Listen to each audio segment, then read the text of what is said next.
Membaca tradisi berpengetahuan dan kepustakawanan. Assalamualaikum warahmatullahi wabarakatuh. Halo semuanya, apa kabar? Jadi, pada kesempatan kali ini, aku ingin menjelaskan mengenai membaca, tradisi berpengetahuan dan kepustakawanan. Sebelum itu, perkenalkan, namaku Nafa Kurnia Fambayun. Tapi teman-teman bisa panggil aku Nafa. Aku berasal dari program studi ilmu perpustakaan Fakultas Ilmu Administrasi Universitas Brawijaya, Angkatan 2022. Oke, jadi apa aja sih yang akan kita bahas? Dalam video ini, aku udah meringkas ada 6 poin. Yang pertama ada membaca secara umum. Yang kedua, sejarah membaca dan tulisan. Yang ketiga, skala minat baca di Indonesia. Yang keempat, faktor penghambat minat baca. Yang kelima, peran pustakawan dalam meningkatkan minat baca. Dan yang keenam, ada kesimpulan. Baik, sekarang kita tanya-tanya kan, seperti kenapa ya kita harus membaca? Apakah membaca itu sangatlah penting untuk kita semua? Mari kita simak. Kegiatan membaca seiring berjalannya waktu baru disadari bahwa hal ini juga merupakan tradisi atau budaya karena terkandung nilai di dalamnya. Nah, zaman terus berkembang, termasuk tradisi-tradisi, salah satunya tradisi membaca. Mungkin sebagian orang masih belum mengetahui mengapa membaca memiliki nilai yang mengarah ke kebudayaan.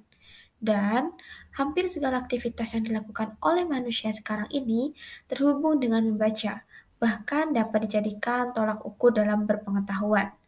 Di saat yang bersamaan, pustakawan juga memiliki peranan penting, salah satunya mempertahankan dan meningkatkan tradisi membaca di kalangan masyarakat.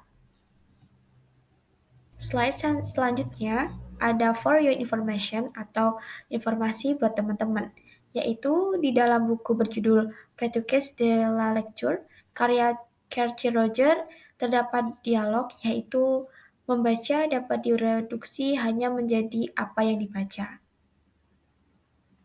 Maksudnya, dalam pelaksanaannya kegiatan membaca itu harus dilakukan secara berulang-ulang, yang menjadi kebiasaan agar dapat disebut dengan budaya membaca. Nah, dari dari definisi ini dapat kita simpulkan kata literasi lebih sering digunakan dan biasanya mengungkapkan lebih dari kata membaca. Padahal, definisi dari literasi sendiri itu memiliki maksud yang sama dengan membaca. Mungkin kata literasi ini ditujukan pada tingkat kebiasaan dalam membaca bahkan kebudayaan membaca. Apabila dipahami lebih lanjut, dapat kita ketahui literasi dan kebudayaan membaca itu saling berkaitan, bukan sekedar mengenal huruf ataupun tulisan. Oke, untuk contoh bukunya ini sebenarnya ada banyak, tetapi menurut aku yang relevan sama jurnal yang sudah aku cari tahu lebih lanjut, menurut aku buku ini yang dapat dijadikan sebagai gambaran teman-teman mengenai karya Cartier Roger. Poin selanjutnya, kita akan membahas mengenai sejarah membaca dan tulisan.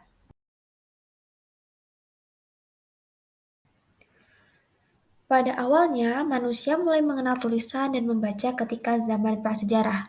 Terbukti dari ditemukan berbagai peninggalan tulisan-tulisan.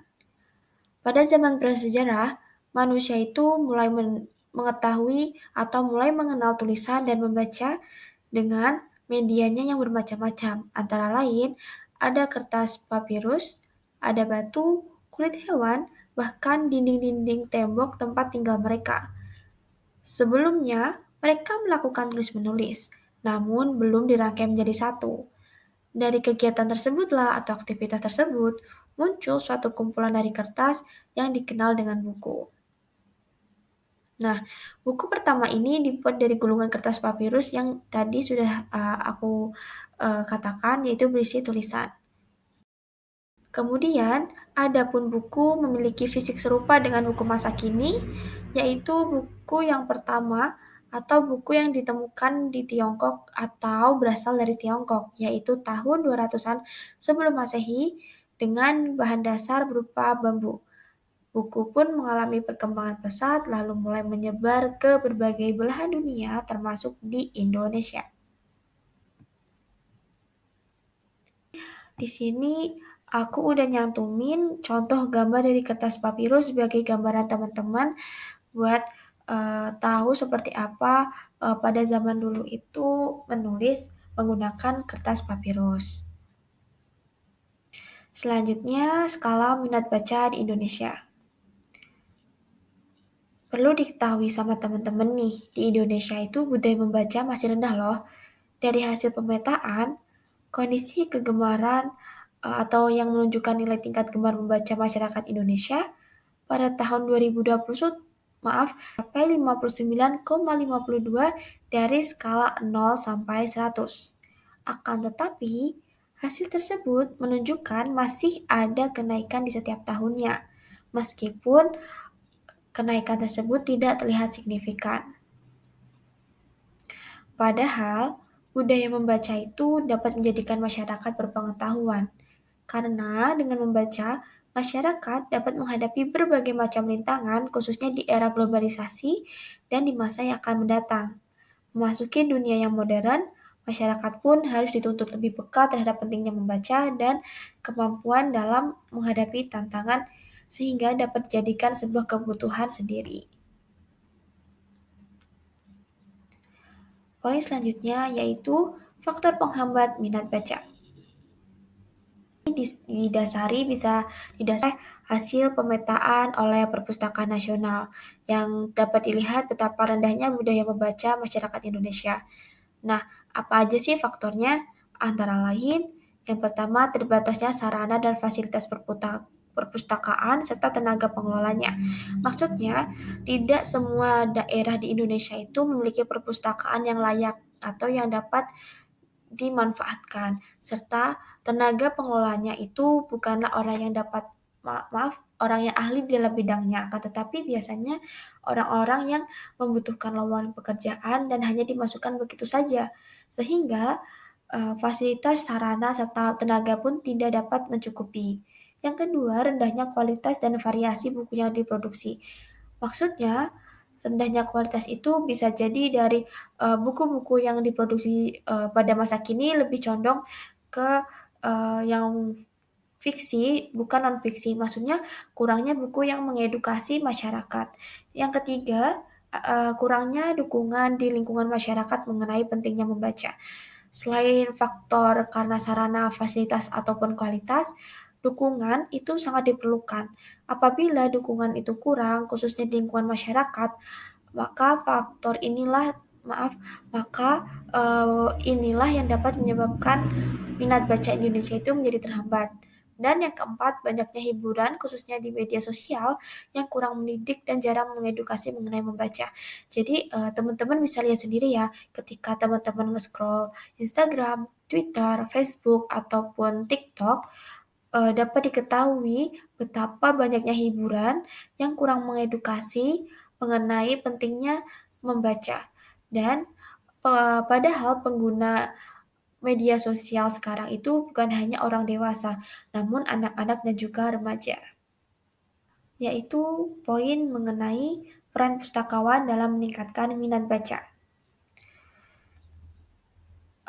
Teman-teman setelah mengetahui perkembangan membaca dari masa ke masa, khususnya pengembangan dan faktor-faktor yang menjadi penghambat minat baca di Indonesia, kini teman-teman tahu dong kalau peran pustakawan itu dibutuhkan untuk meningkatkan minat membaca di kalangan masyarakat dan untuk mempertahankan nilai budaya tradisi membaca. Jadi disinilah perpustakaan membutuhkan pustakawan dalam menyongkong agar perpustakaan terus berjalan. Lalu apa aja sih peran pustakawan dalam meningkatkan minat baca? Jadi teman-teman,